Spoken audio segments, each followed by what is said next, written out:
Hello, my Beautiful Thousand Nation. How's everyone doing today? Hopefully, everyone's having a great day. If not, I hope it gets better from here. Alright, we are back with another Watcher. This one is titled America's How America's First Female Detective Saved Abe Lincoln, Puppet History. Alright, I'm excited to get into today's story. Go ahead, turn them lights down low, put on something comfy, cuddle up with someone special.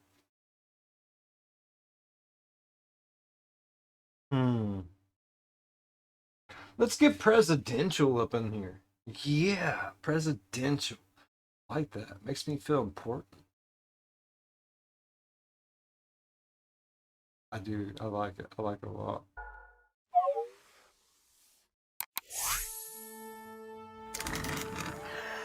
We're back. It's happening. Oh my god. Oh, yeah! Welcome one and all to Puppet History Online University. It's like the Must have been start of the pandemic whenever everyone had to stay away from each other. At least they found a way around it. University of Phoenix, except there's a chance you might actually learn something. Oh boy. Someone got denied from the University of Phoenix. They're grifters! Yeah, I took half of a real estate class on Phoenix University, so Did you drop out or did you get kicked out? I dropped out. I'm a Phoenix Online dropout. Oh boy! Today we'll be taking an ever-winding look at yet another chapter in the heavy book we call History, while our guests ruthlessly compete for the coveted title of History Master. I am obviously your beloved host, the Professor. Hooray! Thank you. Ryan Bergara, are you ready? Let's do this. Let's get back into this nightmare. And Kate Peterman, welcome back! Thank you. I'm so happy to be here. Then let's crack in season 2, baby! I can't believe I'm paying for this stupid online university. You could have been Look, smart man. and gotten a scholarship like I did, but I wasn't even aware there were scholarships, and given how well I did in the first season of this, I felt like, How well? I mean, out of the two of you, only one of you has a little well, trophy. that's because the system is rigged against me. So hey there's nothing I Ryan, can really do about Ryan, that. I'm ready to learn. Okay, well we'll settle Now this that's offline. the kind of attitude we... You know what? Let's give Kate a history point. I love that kind of enthusiasm. Unbelievable. You blue little Oh, son I'm of a a... sucker. Season 2, baby. let's crack in! Please, Abraham son of a Lincoln, bitch. the 16th president of the United States, the original Lincoln lawyer, immortalized in marble at barely larger-than-life scale in the aptly named Lincoln Memorial. Tragically assassinated by a racist coward in 1865, the great emancipator tops many lists of history's greatest leaders. Yet were it not for the efforts of the country's first female detective, Honest Abe may never have been sworn into office. Today we're talking about Kate Warren and her role in saving President Lincoln's life. Abraham Lincoln! So what do you guys know about him? I learned in school that he was a great man, and I learned recently that he wasn't completely not racist. Exactly right. He was necessary for the movement forward, but clearly there's more work to be done. Yeah, also, buff. Buff as hell. What? Did you guys know that? I didn't know Lincoln? that. Ripped. I mean, he was a wrestler. You guys yoked. Oh yeah, that's a topic for another day, but he was a hell of a wrestler. All right, let's hit this Sure. story, huh? 1856. The US was a mere 5 years from the Civil War, and in Chicago, Kate Warren, a 23-year-old widow fed up with life as a housekeeper, spotted a And if I'm not mistaken, wasn't Abe Lincoln Vampire Hunter? Abe Lincoln Vampire Slayer? He kills vampires. There's a lot going on underneath the hat we don't know jack about, y'all. wanted ad in the Chicago Tribune from the Pinkerton National Detective Agency. On a whim, Kate headed to their office to ask for a job. Oh, wait a tick. I think I know this story. Oh, do you? Isn't Kate Warren, she's the first female Pinkerton. Yeah, yeah. Did you say that? Yeah. Could you imagine hearing something for the first time and then once you heard it, be like, oh, I already knew this? When she was brought in to see Alan Pinkerton, the agency's founder and head honcho, he was surprised to hear she didn't want to be a secretary, but a detective. Pinkerton knew that line of work was a dangerous one, and up until this point, he had exclusively employed tough men. In fact, only 15% of American women had any type of career outside the home at that time, and none of them worked in law enforcement. If she is who I think she is, this lady was maybe perhaps one of the fastest hands in the West. Are you thinking of Annie Oakley? Yeah, what are you? I think I might Calamity be. Jane? She's not a gunslinger, dude. Damn it! She's a fancy lady. She just wants to solve crimes. Yeah. I'm bored at home. I'm sick of dusting. I just want to solve some crimes. To his credit, however, My puzzles just ain't getting it no more. I need some of those escape rooms, but they ain't been invented yet. instead of laughing Warren out of the room, Pinkerton let her make her case. Wait. You gotta sneeze? We've reached our first question, and thus our first This is what we've been waiting for, ladies and gentlemen. This is what gets me, in the morning. opportunity for a history point. How did Kate Warren try to convince Alan Pinkerton to give her a job as a detective? A. She told him she was directly My mind went straight into what's it called? Gutter. Straight into that gutter. It did. It went.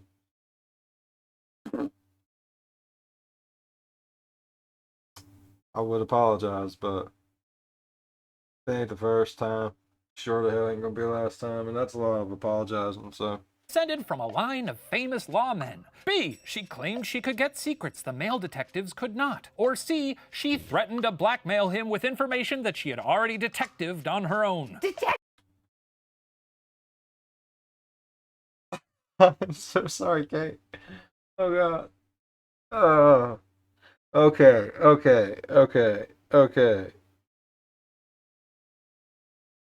I'm gonna say C. Like she scraped up some dirt. She knew going into it wasn't gonna be easy because she is a female, and she knew that it was gonna be sexist and biases all fucking get out. She wanted to be prepared, so she outscooped. She outscooped him. Came in with 2 scoops. That's the one we're going with. I think it's C. It's gotta be C. Faith. Detective. I'm ready to go, baby. Well, someone's cocky this season. I go with C. Blackmail. I went with C too. A couple of C's. Some sea pals, huh? some sea dogs. 3 Keep going, C's. Just keep digging, I guess. Find some. 3 C dick. Where is my train of thought? Let's find out what the answer is. Warren explained to Pinkerton how she could. Oh, wait. Fuck! Oh, sorry.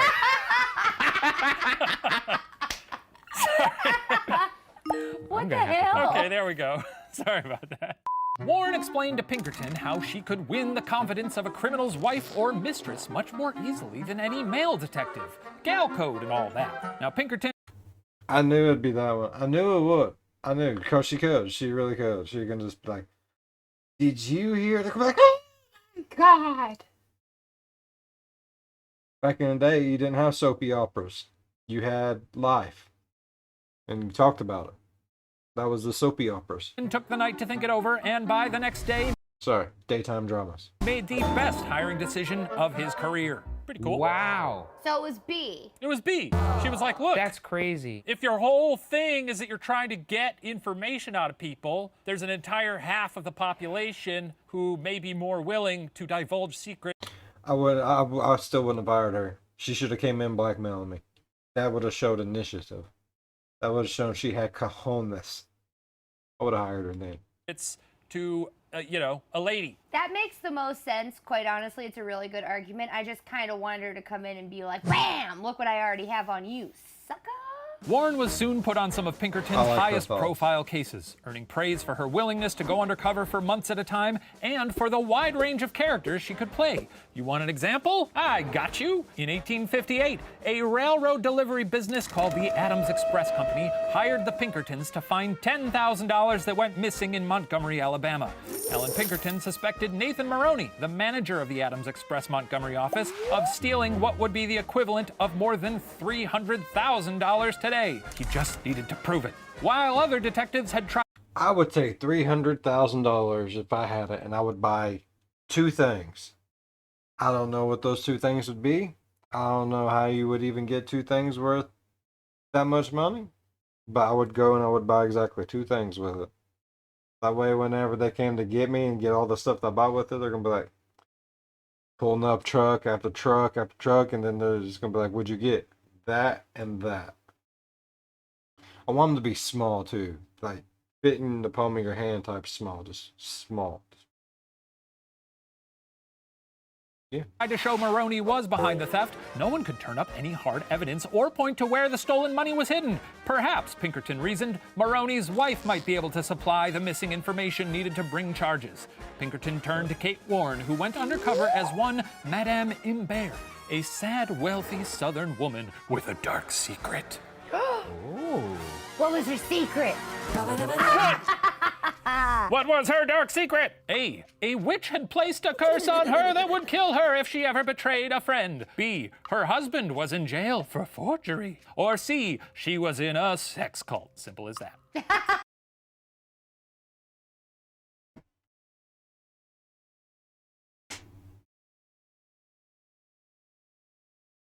I don't think people back in the day was stupid enough to believe witchy poo, hocus pocus stuff. Harry Potter wasn't around then yet.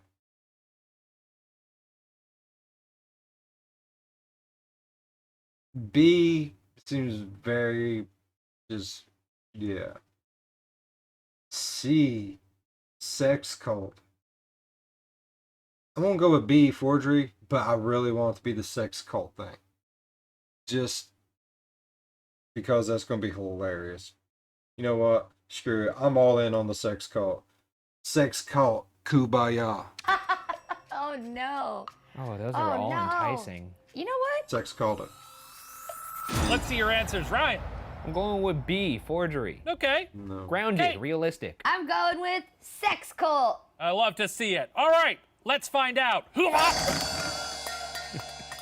Every time. I love it. Oh, woe is me, Madam Imbert. Though I am wealthy, my dark secret is too much for me to bear. You there, sad lady, what's bothering you? Oh, Miss Maroney, wife of Nathan Maroney. Oh, I wouldn't want to burden a fine woman such as yourself with my woes. Your withholding only makes me want to know more. I offer you my deepest trust. Wait, if you can. wait. You sound like Oscar from The Office trying to do a Southern accent. That is a wildly specific reference. It's okay. Miss Maroney is talking again now. I offer you my deepest trust if you can confide in me. Well, you see, it's that my husband's in the clink for forgery. Oh, you must think me a horrid woman being betrothed to. No, that's your husband. We don't think you're horrible at all. And quite frankly, I'm really disappointed that it's not the sex cult. So let's move on. I don't even want to talk about it no more. Such a criminal. Oh, nonsense, my dearest friend. As a matter of fact, my own husband is similarly employed. Here, let me show you. See these bags of cash? My husband stole them. You take them. I trust you and have a feeling we're going to be friends forever. Ha! Okay, history point for Ryan. Congrats, Ryan. Thank you. You're doing Thank it. you. You're really doing it. Did it hurt you to say that? No, I feel like it like did I just said. a little bit. I'm rooting for you, buddy. Once Mrs. Maroney thought Madame Imbert's husband was likewise a criminal, she handed her husband's dirty money to Kate, an undercover detective. That's how good she was. While that's only one story, suffice it to say, Kate Warren kicked ass at detective stuff, with Pinkerton eventually writing in his memoirs, quote, "She succeeded far beyond my utmost expectations." Now, by February of 1861, tensions in the U.S. were high. South Carolina, Mississippi, Florida, Alabama, Georgia, Louisiana, and Texas had all seceded, taking great issue with the not-so-United States recently electing to the office of president an Illinois lawyer named Abraham Lincoln. Despite the fact that the nation he was about to be sworn in to lead was shrinking fast, Lincoln was still determined to save and lead the Union. Before his inauguration in Washington, he was to travel by train on an 11-day whistle-stop tour of about 90 different locations between Springfield, Illinois, and Washington, D.C., including 29 towns in Ohio alone. While I'd love to tell you about each and every one of those 29 thrilling Ohio meet and greets, we're going to catch back up with Abe when he eventually makes it to Philadelphia. In early 1861, Pinkerton I want to hear about all the Ohio. He liked Ohio. was hired by Samuel Morse Felton, the president of the Philadelphia, Wilmington, and Baltimore Railroad, who had heard Maryland secessionists were planning to destroy parts of his tracks. Pinkerton planted agents in various stops along the route to learn more information, setting himself up in Baltimore. There, Pinkerton soon grew alarmed at the city's resistance to Lincoln's election, writing, "The opposition to Mr. Lincoln's inauguration was violent and bitter, and a few days' sojourn in the city convinced me that great danger was to be apprehended." Confirming his suspicions, on the day before Lincoln set off on his cross-country choo-choo tour, Pinkerton received a letter from the master mechanic of the railroad, which said, quote, "I am informed that a son of a distinguished citizen of Maryland said that he had taken an oath with others to assassinate Mr. Lincoln before he gets to Washington, and they may attempt to do it while he is passing over our road. I think you would better look after this man if possible. This information is perfectly reliable." It is funny he did that. And don't think I'm lying. It does make me wonder how many threats Lincoln got on the daily, though. I wonder if Probably this was just like tons. run of the mill. Also, people were shoot happy back then. Oh, yeah. Back They were then. just like, They that were. guy, I want to shoot that guy. And then they Yeah. did it a lot. Bad. Right, guys? I agree. Yeah, bad. I don't know. This information is not perfectly reliable. Well, since the information was perfectly reliable, Pinkerton, a longtime abolitionist, summoned his detectives to Baltimore and set his sights on infiltrating the secessionists. One agent sent undercover in Baltimore was our hero, Kate Warren. To convince the secessionists that she supported their cause, Warren posed as one Mrs. Barley, using the persona to, quote, cultivate the wives and daughters of suspected plotters. Claiming to be from Alabama, she also adopted a particular trend that signaled to the other ladies that she was aligned with the South. How did the women of Baltimore show that they supported secession? And this is a free write. What? Yeah, you gotta guess. Freaking heck, dude. Yeah, sorry.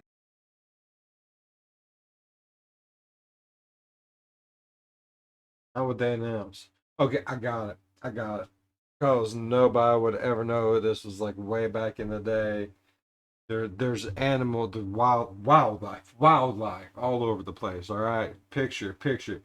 You out there, wildlife everywhere. Roosters, chickens, bears, gorillas, chimpanzees. It's everything everywhere. Lions, tigers. Rawr. Everything's everywhere. You see it? You picturing it? So, in order for them to know, every time they walk in to wherever they're at, they just go like that. About that. I don't know, man. I was Okay. gonna say I phoned this one in, but I'm already phoning it in technically. Hey-o. I like that. Okay, Ryan, what'd you put down? I put pigtails. You know? I mean- you know, there's one going this way, the other one going that way. Yeah, like Pippi. Imagine all these like Southern belles walking around with messy ass pigtails. And they're all looking at each other as they pass to give each other knowing glances and nods of approval, like, Pippi Longstocking, noted secessionist. Kate, what'd you put?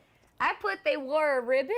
Wow, that is surprisingly close for a free right answer. We're gonna give you 2 jelly beans for that. Quote, Mrs. Warren displayed upon her breast, as did many of the ladies of Baltimore, the black and white cockade, which had been temporarily adopted as the emblem of secession. Using undercover agents, Pinkerton eventually infiltrated a society of conspirators. Life mine best of all. Don't care what no one says. Right like that. Led by one Captain Fernandina. At one meeting attended by Pinkerton, the idea of assassinating Abe was, quote, freely discussed, with Fernandina reportedly saying, quote, our plans are fully arranged and they cannot fail. Lincoln shall certainly not depart from this city alive. What was this foolproof plan for assassinating the president-elect? A. They would blow up Lincoln's train with dynamite as it pulled into the Calvert Street depot. B. They would poison Lincoln's dinner at a reception at the James Hotel. Or C. Some guys would just sort of try to shoot him as he got off the train. D. I'm sticking with C. I'm riding the C train. All right, Ryan, what'd you put? I put C, shoot him, I guess. Shoot him, I guess. Kate? I put B, the old Poisey boy. The old Poisey Boise. It's pretty specific. It's pretty specific. James Hotel. Well, point to Ryan. The correct answer is C. That's right. It's the plan a baby would come up with, though admittedly with a few added wrinkles. Let's learn more. Fellow secessionists, it is I, Fernandina. You all know my plan. In this box are a bunch of ballots. Most are blank, but one is red. Whoever pulls the red one, don't tell anyone, but, you know, when Lincoln gets here, shoot him! I will draw first. Oh, Whoa, that was cool. That was really cool. thank you.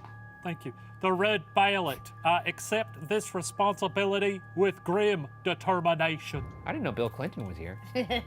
Huh, I will draw second, not knowing what that guy's ballot was. Kind of sounds like the other guy. The red ballot. I suppose I will have to go buy a gun. I suppose the time has come for me to draw a ballot. Oh, the red ballot. What's this mean again? Oh, yeah, I'm supposed to kill someone. Okay. What's the professor's name? Just the professor? Yeah, I guess so. So it's not Professor McNasty. It is not. Then It is a I nickname. followed a fan. Oh, wow! That's crazy, huh? Yeah. The leaders added 8 red ballots to the box, meaning, in theory, there would be 8 men ready to shoot Lincoln when he got off the train. A steamer waiting in Chesapeake Bay would then ferry the assassin or assassins down to the sympathetic southern states, where a racist hero's welcome would await. Making matters even more dire for the president in waiting, Baltimore's Marshal of Police was in on this plan, all but assuring the assassins they'd be met with little resistance. Crooked cops classic. forever. There's always been shitty cops. ACAB, baby! I mean, the one sort of fun thing about this is like, sure, bad to shoot the president, but fun to go on a little steamer ride, huh? Isn't fun. a steamer also something to do with poop? Yeah, that's when you take a very, very hot and wet dump, I believe. That's what's so funny is like, I'd love to take a ride on a steamer. This is cracking me up. Are you imagining someone just, I'm Ride not gonna down a ask, little wait, no. We got you. That'd be a really fun euphemism back in the day, like the old South, like, well, I'm gonna go take a ride on the old steamboat. Excuse me, ladies. Oh, if you'll excuse me for a second, that dinner was great, but now I have to go ride the steamer. Oh, Kate, you fit right in here. With the plot now known, Pinkerton's next task was to foil it. On February 21st, a mere 2 days before Lincoln was set to arrive in Baltimore, Pinkerton met with Lincoln in Philadelphia and revealed the secessionists' plan. Pinkerton suggested that Lincoln abandon the final days of his tour and head straight to Washington that night. Lincoln said no. Why did Lincoln refuse to go straight to Washington that night? 'Cause A, he's that he kind didn't of believe person. Pinkerton. B, he refused to renege on a promise to raise the flag over Independence Hall the next morning. Or C, he didn't want to frighten his wife, Mary. Okay, that one really could be any of them. I would imagine he didn't want to frighten his wife Mary, but I'm sure this isn't the first bout of shit she's had to deal with, so you know what I mean? But it could also be it's not her first bout of shit she's had to deal with, and now she's just like, if I had to deal with this one more time, you're done. He could have been thinking he was lying to him. I mean, he was about freeing the slaves and everything. A lot of people back in the day was not about that. He could have just been thinking, he's trying to impede me from this.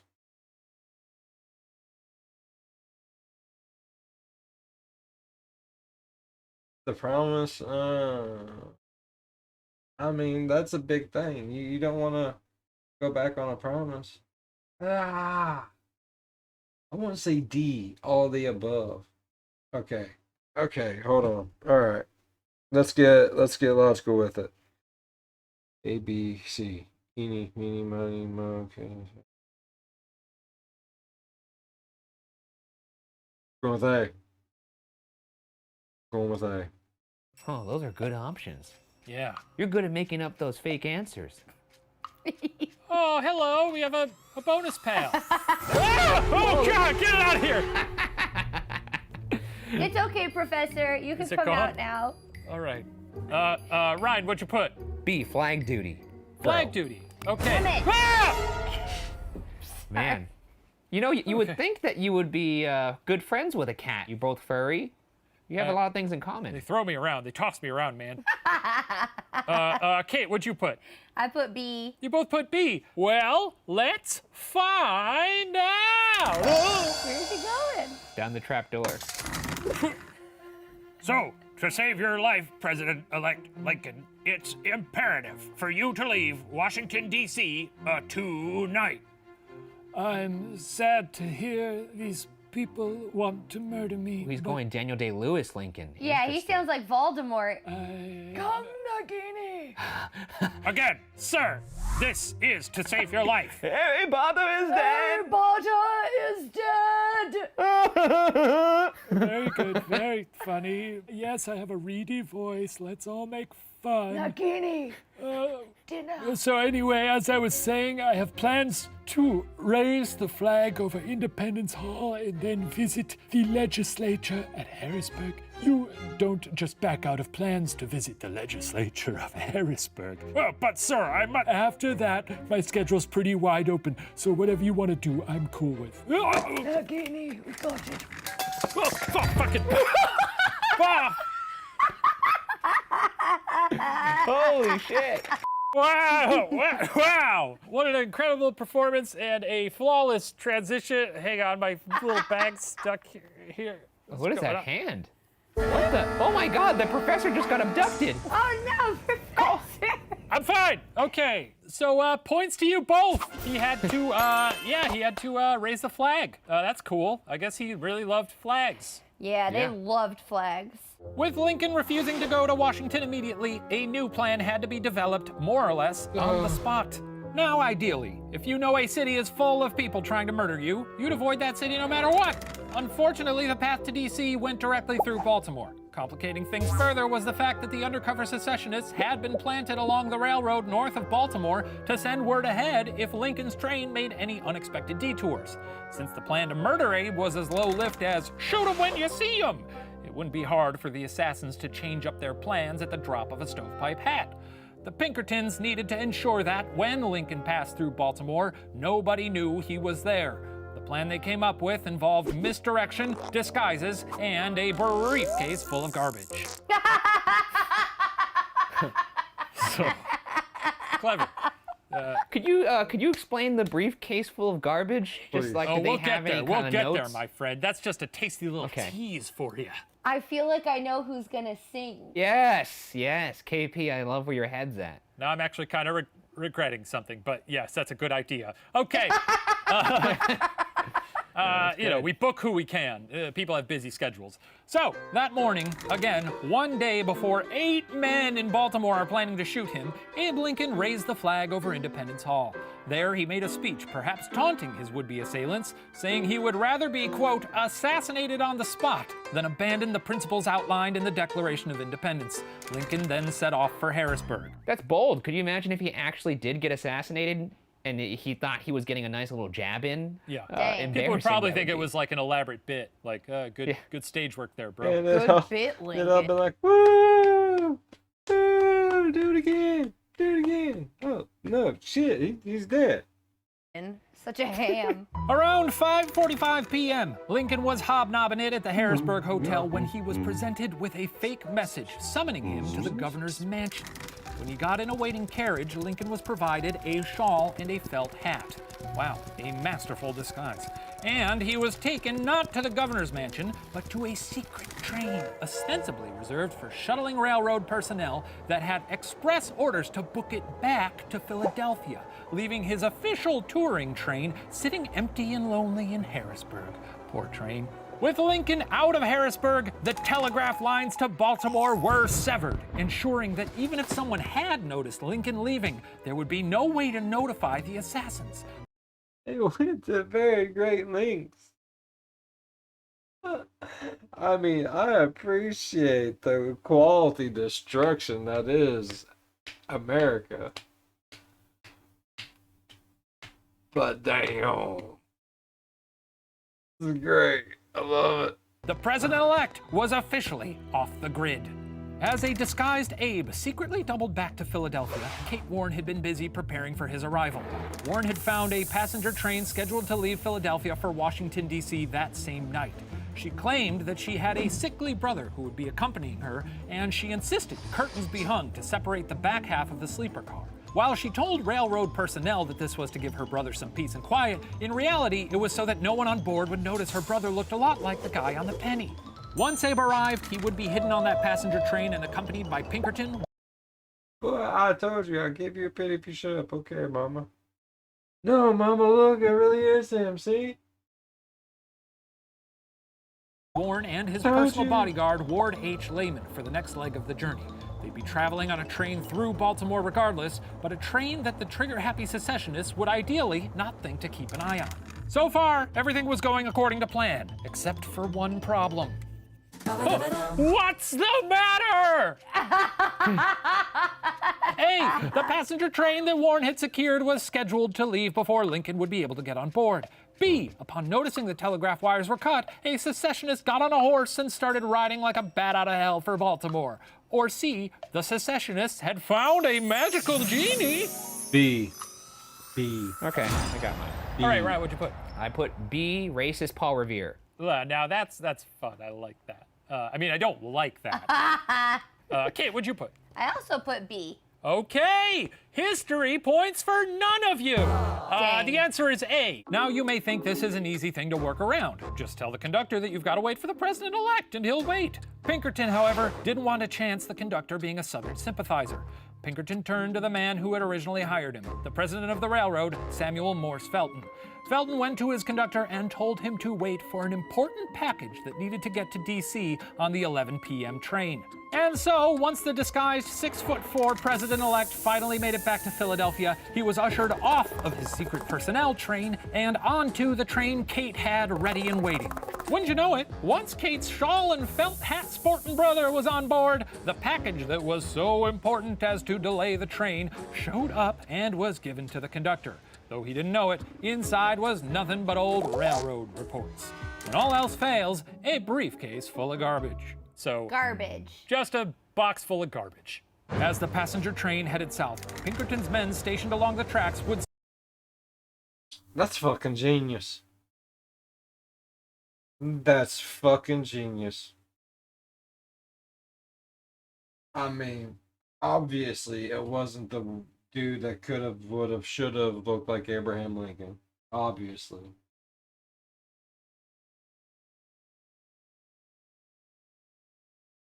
It has to be the suitcase. I mean, obviously. But it did say it was full of papers. I mean, he could just thought it was like some really important ass shit that had to. Man, people didn't ask enough questions back in the day. signal that all was well. At 3:30 a.m., with none of his fellow passengers aware that they were in the midst of the next president, Abe's train pulled into the danger zone, the epicenter of this whole nefarious plot, Baltimore. And they waited.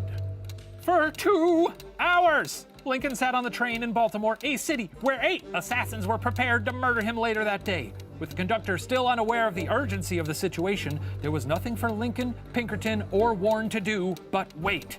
Outside the train, Lincoln could hear waiting passengers singing songs of the rebellion. Abe turned to Pinkerton sadly and remarked, No doubt there will be a great time in Dixie by and by. That's no good. No one wants to get Yeah. shot to a soundtrack. if you had to pick a song to die to, what would it be? Die another day. Oh,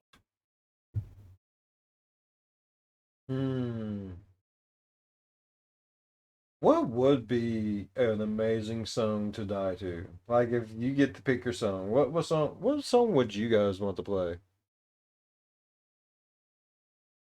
There's so many good ones.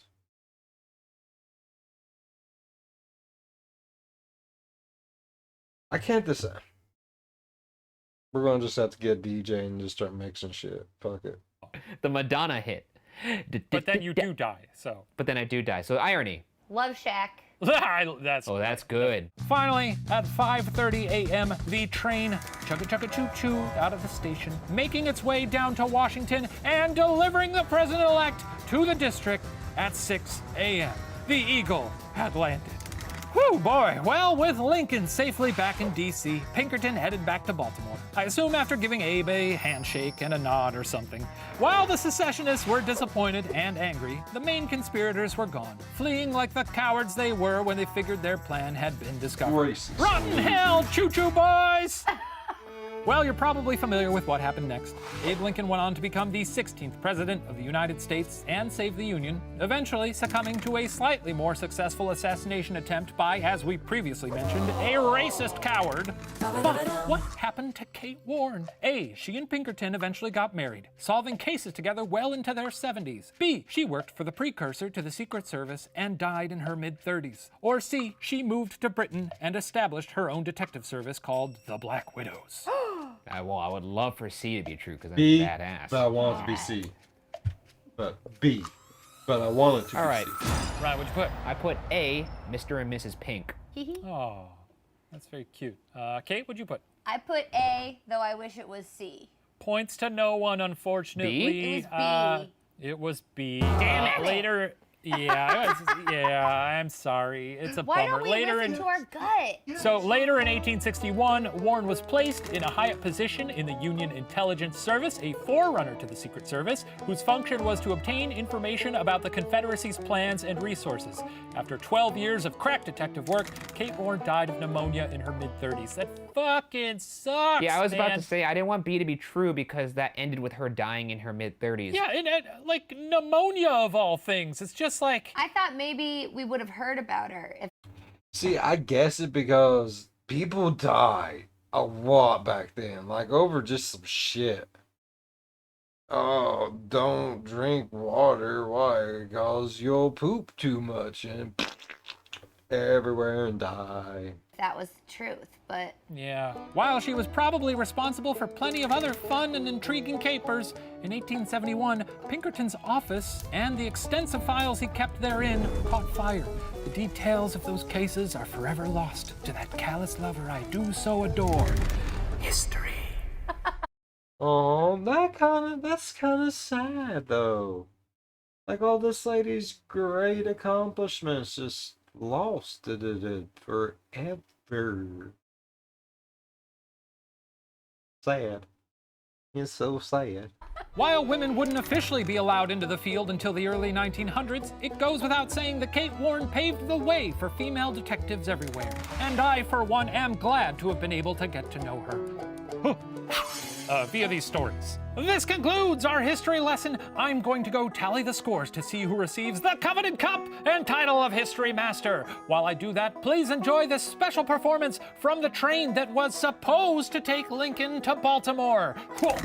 I'm so excited for this musical number. Me Well, that makes too. one of us. I really enjoy the musical Oh my. numbers. Oh boy. Oh fuck. Choo-choo! I'm a train. Choo-choo! This is a song I sing. Choo-choo! You know it sucks to be a train. Like a normally losers through the cold and rain. It stinks, man. Same path, same track, same route. And the monotony's enough to make a choo-choo pow. I swear. But then one day you catch a break. Let me tell you, you're gonna take me happy to the old line stay. Who, me? Yes, you. Yes, you. But who? I'll tell you who. The soon-to-be president of the United States. Well, they call him on his day. He's got a funny little beard and he's lanky way out, but he sure just doesn't words to say. But there's a racist dipshit who got a hit and chose to sit, wait for the man they call a brother's only locomotive of a real exciting day. And then all about choo-choos, turn into nothing but booze. hoo, choo, choo, choo, boo, choo, hoo, hoo, boo, hoo, choo, boo, hoo, boo, hoo, hoo, choo, choo, hoo, boo, hoo, choo, choo, boo. I don't want to sing anymore. I don't want to sing anymore. Clearly. I just want to give a ride to the president, the big, tall guy with the funny hat.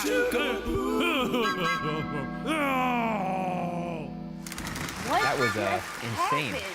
I don't know. I think he had a stroke at the end. I think he just had like a crisis at the end. Oh, sad. I feel bad for that guy, but boy, oh boy, a showstopper. An absolute breathtaking performance from yet another extremely talented guest. Wow. And yet again, there is a certain someone stroking their ego under the guise of a puppet show. What are you talking about? Okay, let's see how we did. Well, you guys are not gonna believe this, but Kate is our history master, and so she has rightfully earned the coveted cup. Yeah, I won! Ryan, thanks for trying. Kate, claim your reward. Okay, I'm going. Don't lock it, Peter. I won! I won the jelly beans and I won the cup. This is not the first tiny cup I've won. It's going on my shelf with my other tiny cup. Look at this. It's so great to see someone Yeah, it's so who good. so rightfully earned this. Yeah. She really, The greatest day of my life. really committed to this. We're not gonna be struggling anymore, Peter. We won the championship. Congratulations, Kate. Well, thank you for playing, Kate. It's an honor to have you back. Ryan, great effort, I guess. hate you. A for effort. Thank you all for watching Puppet History. We'll see you next time. Wow! Hey! There's even jelly beans in the damn thing.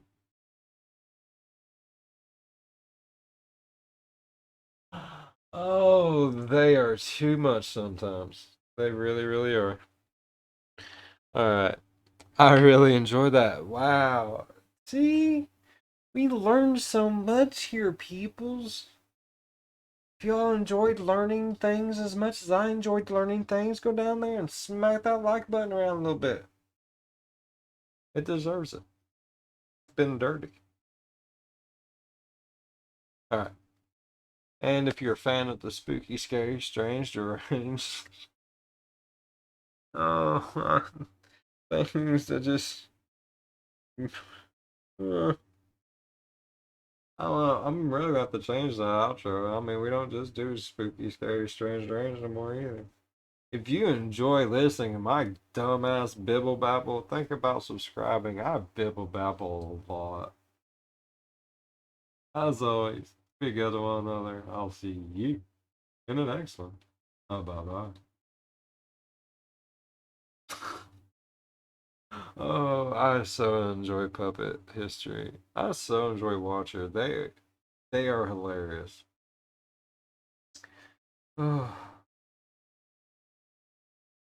that poor train. I don't think he'll ever sing again.